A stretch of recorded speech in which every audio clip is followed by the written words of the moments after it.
ज्ञान ही जिनका धाम है, समता ही जिनका काम है, लक्ष्य जिनका शिव धाम है, ऐसे परम पूज्य मुनिवर को मेरा शत शत प्रणाम है, शत शत प्रणाम है।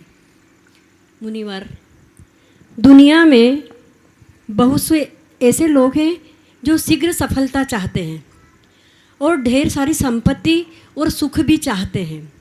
ऐसे में वो शॉर्टकट अपनाते हैं, अर्थात छोटे रास्ते का चयन करते हैं। वो रास्ता परिश्रम से रहित होता है, केवल छल कपट से भरा हुआ रहता है।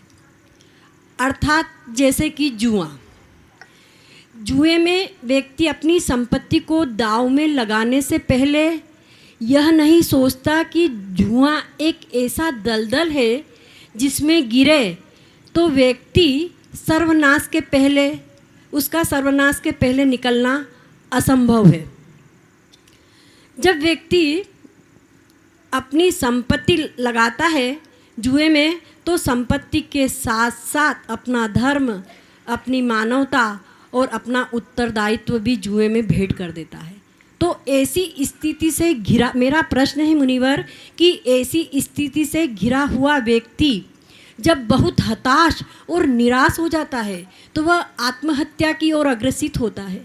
तो मुनिश्री, वह ऐसा कौन सा मार्ग अपनाए तो आत्महत्या जैसे महान पाप से बचने का प्रयास कर सके? कृपया जिज्ञासा का समाधान कीजिए। देखिए, आपने जो बात रखी है बहुत गंभीर है और इस तरह के कई लोग हैं।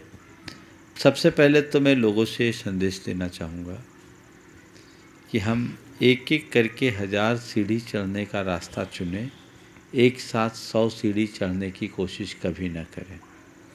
हम प्रगति करें पर शीघ्र प्रगति के सपने न देखें। हमेशा सभी को एक बात स्मरण में रखना चाहिए, एक बारिश का पेड़ है, दूसरा बरगद का पेड़ है। बारिश का पेड़ 4 महीने में 8 फुट का हो जाता है, लेकिन अगले 4 महीने बाद वो सूख भी जाता है, उसका आता ही पता नहीं लगता। पर बरगद के पेड़ को 8 फुट का होने में 8 बरस लग जाता है, पर एक बार बढ़ता है तो बढ़ता ही जाता है, उसका नाम ही है बढ़। तो आप जो भी अगर अपने आप को बढ़ाना चाहते हैं तो बरगद का पेड़ बनना शुरू कीजिए। अपनी संतान को भी ये सीख दीजिए और गलत रास्ते का चुनाव कभी मत कीजिए। अब रहा सवाल जो इस तरह के कृत्य में फंस चुका है और कर्जदार बन गया है, आत्महत्या जैसे कृत्य के लिए आमादा हो रखा है, हमें ऐसे लोगों को बहुत सहानुभूतिपूर्वक समझाने की कोशिश करनी चाहिए, उनका हृदय परिवर्तित करने का प्रयास करना चाहिए, उन्हें एक अच्छा मार्गदर्शन देना चाहिए जिससे उनके जीवन में बदलाव आए। मेरे संपर्क में एक युवक जिसको सट्टे में 62 लाख रुपए का नुकसान हो गया।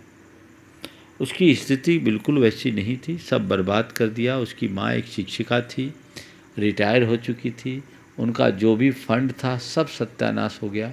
एक घर था, घर भी बेचने की कगार पे आ गए। उसके बाद भी लोगों की लेनदारी बची हुई थी। अब वो इतना कर्ज था, उसे लगा कि अब मैं मर जाऊं तो ही अच्छा है। अब उसके मन में वो मेरे पास आया। अभी एक भाई तो 3 दिन पहले भी आया दूसरे प्रकार का केस का, ये मैं दूसरी बात कह रहा हूँ। वो आया, बोला महाराज मैंने एक दिन संका समाधान में सुना और आपने कहा कि भाई अंधेरे के बाद उजाला होता है, रात के बाद प्रभात होता है, धैर्य रखना चाहिए। महाराज मैंने पहले आत्महत्या करने का मन बना रखा था, पर सोचा एक बार आपसे मिल लूँ। वो मेरे पास आया, संयोग था मेरे पास उस समय था, मैंने उसे समय दे दिया, उसे समझाया। और जब उसने कहा कि मैं ऐसा ऐसा करना जा रहा हूँ, बोले भाई आत्महत्या कोई समाधान तो नहीं है, तू तो चला जाएगा, तेरे पीछे वाले लोगों का क्या होगा? गलती तूने किया है तो गलती को सुधारना भी तेरा कर्तव्य है। तुम जाओ, जितने भी मांगने वाले लोग हैं उन सब के सामने बात रखो। और फिर मैंने इससे पूछा कि तू चेक लोगों को दे रखा? बोला चेक दे रखा है। किसके नाम का है? बोला कुछ चेक मम्मी के नाम का है, कुछ चेक पत्नी के नाम का है। हम बोले तू कर्जा लिया, चेक उनके नाम पर है, केस बनेगा तो किसके पर बनेगा? तू चला जाएगा, संकट सबके ऊपर डालेगा, ये उचित नहीं है। अगर गलती तुमने किया है तो सुधारने का प्रयत्न भी केवल तुम्हें करना चाहिए। मैंने उसे कई तरीके से मोटिवेट किया, उसका हृदय परिवर्तित हुआ और उसने तय कर लिया कि ठीक कह रहे हैं महाराज जी, हम अब इसको परिवर्तित करते हैं, हम ऐसा नहीं करेंगे। उसका मन बन गया, लोगों से जा कर के बोला कि भाई अब मेरी स्थिति है, मेरी जान है, इसके अलावा और कुछ नहीं। और मैंने कहा नए सिरे से काम करना शुरू करो, आपको सुनकर प्रसन्नता होगी। लगभग इस घटना को 3 साल हो गए। अभी रतलाम चातुर्मास में मेरे पास आया था, वो आदमी बहुत ठीक है और उसका मन बहुत शांत है। बोले महाराज अब मेरे ऊपर प्रेशर भी नहीं है, मैं कमा रहा हूँ, धीरे धीरे चुका रहा हूँ, पुरानी गलतियों को सुधार रहा हूँ। तो हमें ऐसे लोगों को बड़ी संवेदना से, सहानुभूतिपूर्वक, गंभीरतापूर्वक समझाना चाहिए और सही रास्ते पर लगाने का प्रयास करना चाहिए। नमोस्तु।